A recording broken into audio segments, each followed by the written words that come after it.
Anyway, so triple buffering and channels. So who am I? I'm Awab. You can read more details. The important stuff is I graduated in 27. Please hire me. Anyways, all right. So far it's been a pretty light, lightning talk session. Hopefully I picked something easy for the, drowsy crowd. Oh no.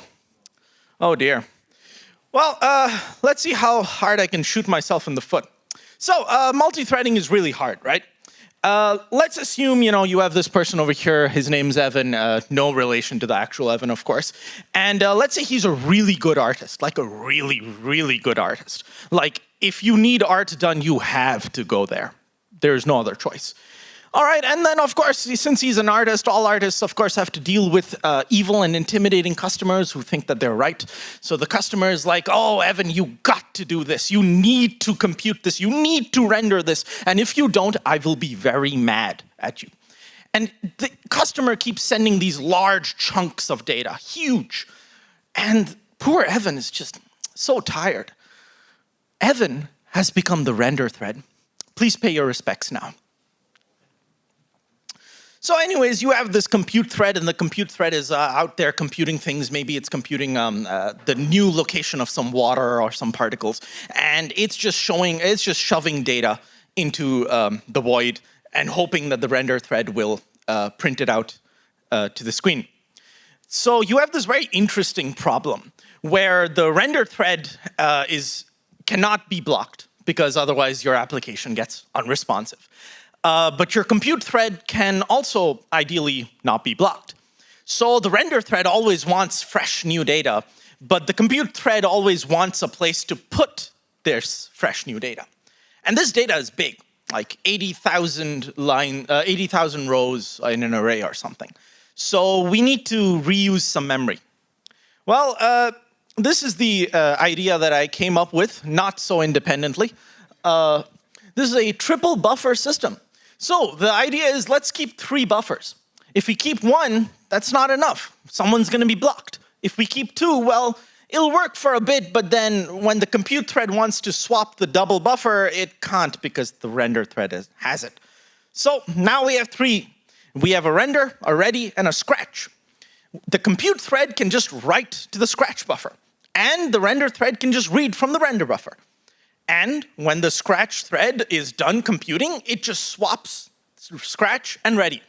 And importantly, it can do this without affecting render's lovely render buffer. Similarly, the render thread can swap ready and render. So it can always get that new fresh frame without affecting the compute thread, which is writing off in the scratch buffer. We have freedom. Isn't that lovely? Well, the problem is I showed this to my project partner, and he looked at me, and he said that I wasn't allowed to write this code. He said it was too ugly. So you gotta wrap it in some nice abstraction for the Zoomers nowadays, So how do we implement this? Well, the answer is this is where channels really shine. So what is a channel? A channel is this black box. And the idea is instead of these threads talking to each other, they only see the channel itself. Actually, they only see half of the channel. So the compute thread only sees the sender half, and the render thread only sees the receiver half. So as far as the compute thread is concerned, it just calls send. And as far as the render thread is concerned, it just calls receive. They never actually realize that there's this weird triple buffer symphony happening in between them. So, you can imagine, just imagine these pink little boxes are frames or whatever. And, the compute thread has computed this lovely frame of a cat eating some grapes. And the render thread just grabs it, begins rendering it out to the screen. The compute thread is gone. It's doing other stuff. It doesn't even care.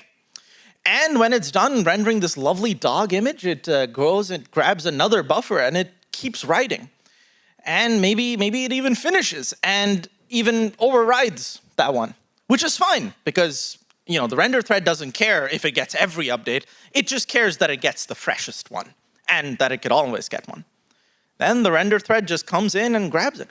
So you can really see how it's genuinely almost like the compute thread is just passing data along. It does not care where it's going, where it's coming from, anything. And the render thread is genuinely just grabbing that data. It doesn't care where it's coming from, where it's going, or anything at all. And what we've done is we have effectively abstracted away this communication interface. And here's some example usage. Here's some code. Code on slides is ugly. It's not like you'll read this at, it's fine, it's fine. This lock-free implementation is not right. Don't look at it, don't look at it. It's okay. Oh God, why is there more? Please go away. All right, yeah. So channels are really cool, and this is just like scratching the surface in a quick lightning talk. But the idea is that I want you to think about is there is so much you can do when you no longer have to care about the communication interface. This channel could be a queue. It could be a double buffer, a triple buffer. It could be any sort of weird latency insensitive thing that needs to exist. And your threads only need to care about how to get data and how to give it. Here is Rust's implementation for channel if maybe you're interested in seeing someone who actually knows how to program. Maybe we'll get channels in the standard library. I honestly don't think so. They are a bit specialized, but they really made my week a few weeks ago, and I just wanted to share that with all of you. I believe that's it. Thank you.